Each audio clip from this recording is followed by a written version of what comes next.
বাংলায় কথা বলার অপরাধে বাংলাদেশের সন্দেহে উড়িষ্যায় হরিশ্চন্দ্রপুর ২ নম্বর ব্লকের মশালদা অঞ্চলের তালগাছি গ্রামের ১৯ জন পরিযায়ী শ্রমিককে আটক করে রেখেছে সেখানকার পুলিশ। গত ৫ দিন থেকে পরিবারের লোকেরা তাদের সঙ্গে যোগাযোগ করতে পারছেন না। বাকি শ্রমিকরা আতঙ্কে শুক্রবার বাড়ি ফিরে এসেছে। দুশ্চিন্তায় রয়েছে পরিবার পরিজন।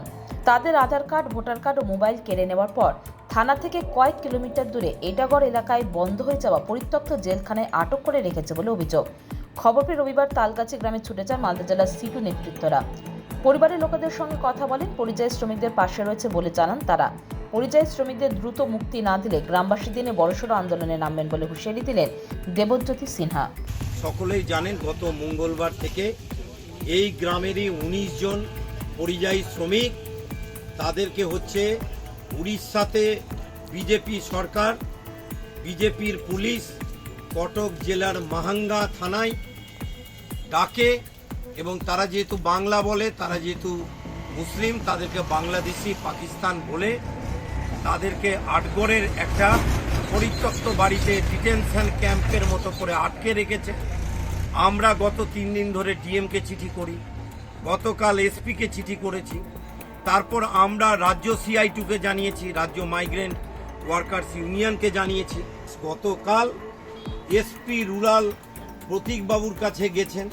তারপর জানা গেছে এই হরিশ্চন্দ্রপুর থানা যে ১৯ জন শ্রমিকদের ভেরিফিকেশন রিপোর্ট পাঠিয়েছে, তারা ভারতীয়, তারা যে এখানকার নাগরিক, সেই রিপোর্ট যে মাহাঙ্গা থানা ওইখানকার কটকের কালেক্টরের মানছে না।